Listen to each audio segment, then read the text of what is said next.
मेरा नाम क्रिस है। मैं एक बार बस से मामा के घर जा रहा था। तब उस बस में एक लड़की की मदद की, उसको परेशानी से बचाया और वह बदले में मेरे ही गले पड़ गई। मैं कुछ काम से अपने मामा के घर बस से जा रहा था।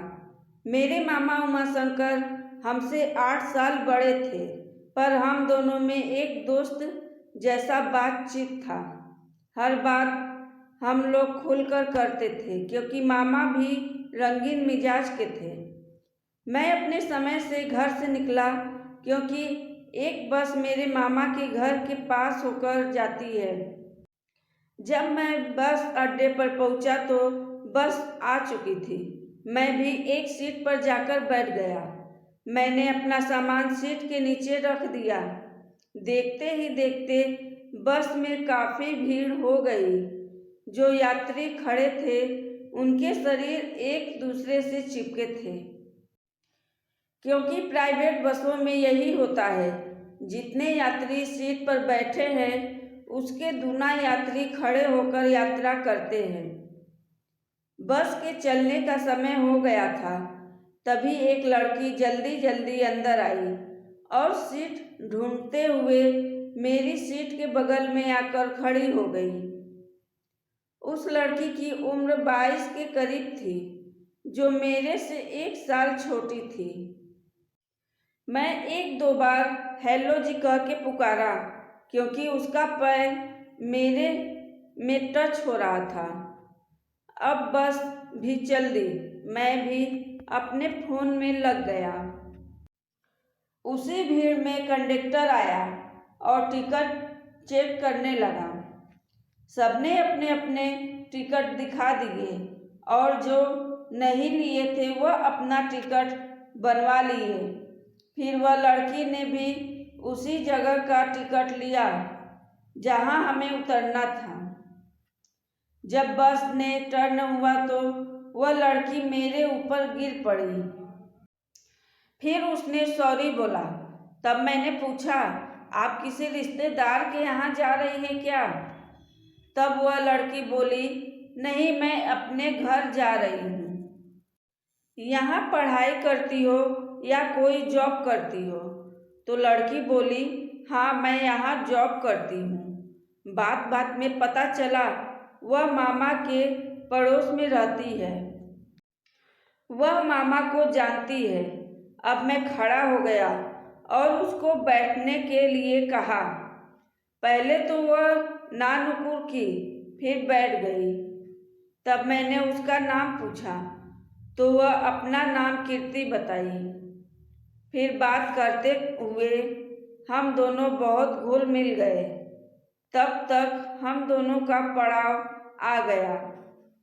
हम दोनों बस से उतरकर वह अपने घर और मैं मामा के घर चला गया। एक दिन मैं मामा से कीर्ति के बारे में पूछा तो मामा ने बताया कि वह बहुत ही अच्छी लड़की है। अब मैं और कीर्ति मिलने जुलने लगे। कब हम दोनों में प्यार हो गया हम लोग को पता ही नहीं चला। एक दिन मामा के घर कोई भी नहीं था। मैं घर में अकेले था। तभी कीर्ति आई तो हम दोनों में प्यार भरी बातें शुरू हो गई। यहाँ तक कि शादी से लेकर बच्चे तक की प्लानिंग कर डाली। तभी कीर्ति उदास हो गई और उसे टेंशन होने लगा। फिर मेरे बाजू में आकर बैठ गई। मैंने कहा, तुम उदास न हो, मैं सब ठीक कर लूँगा। फिर कुछ दिन बाद मैं अपने घर आ गया और वह भी अपने जॉब पर आ गई। अब कीर्ति का मेरे घर आना जाना शुरू हो गया था और घर में सबसे जान पहचान भी हो गई थी। हमारे घर वालों को कीर्ति बहुत अच्छी लगने लगी थी, क्योंकि वह सबको आदर और सम्मान देती। अब हम दोनों यहाँ भी कभी मॉल में, कभी थिएटर में, कभी मेरे घर कोई नहीं रहता तो अपने घर में मिलने लगे। अब 6 महीने बीत चुके थे। इसी बीच वह पेट से हो गई। फिर हम दोनों ने एक मंदिर में जाकर शादी कर ली है। लेकिन कीर्ति के घर वाले नहीं मान रहे थे। फिर कीर्ति 2 साल तक अपने घर नहीं गई। अब हमारा बच्चा भी 1 साल का हो गया था। कीर्ति अपना जॉब छोड़ दी थी। फिर भी मेरे जॉब से हम सब बहुत खुश थे। कीर्ति मेरे सैलरी से घर अच्छा चला रही थी और कुछ पैसे बचाकर भी रखती थी कि भविष्य में काम आएगा। तभी मेरे जीवन में एक घटना हो गया और मेरा जॉब छूट गया। फिर दूसरे जगह बहुत कोशिश की पर कोई भी जॉब नहीं मिली। तब कीर्ति ने कहा, तुम जॉब वॉब का चक्कर छोड़ो, हमारे पास कुछ पैसे हैं, तुम एक छोटी नाश्ते की दुकान डालो। हमको भी कीर्ति की बात अच्छी लगी। फिर मैंने एक अच्छी जगह देखकर नाश्ते की दुकान लगा दी। अब घर से कीर्ति सामान तैयार करके देती, मैं वहाँ बेचता। इस तरह अब हम लोग का धंधा बढ़ने लगा। फिर कुछ दिन बाद मैं उसी जगह एक अपनी दुकान खरीद ली और उसमें रेस्टोरेंट खोल दिया। अब मैं अपनी दुकान चलाता था और रेस्टोरेंट वाले पर कारीगर व एक मैनेजर चलाते थे। अब और तरक्की होने लगी। फिर एक दिन कीर्ति के मायके से बुलावा आया तो कीर्ति अपने कार से घर गई तो सब देखते ही रह गए।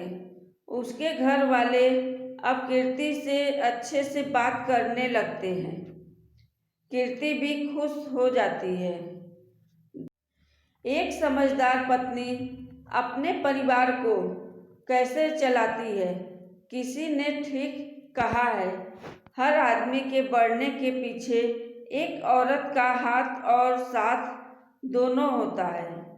इसलिए मेरा मानना है कि प्यार सबको करना चाहिए। हो सकता है आपको भी आगे बढ़ने का कोई रास्ता दिख जाए। दोस्तों, आज की कहानी आपको कैसी लगी हमें कमेंट बॉक्स में ज़रूर लिखें। हमारे चैनल को सब्सक्राइब नहीं किए हैं तो सब्सक्राइब करें। धन्यवाद।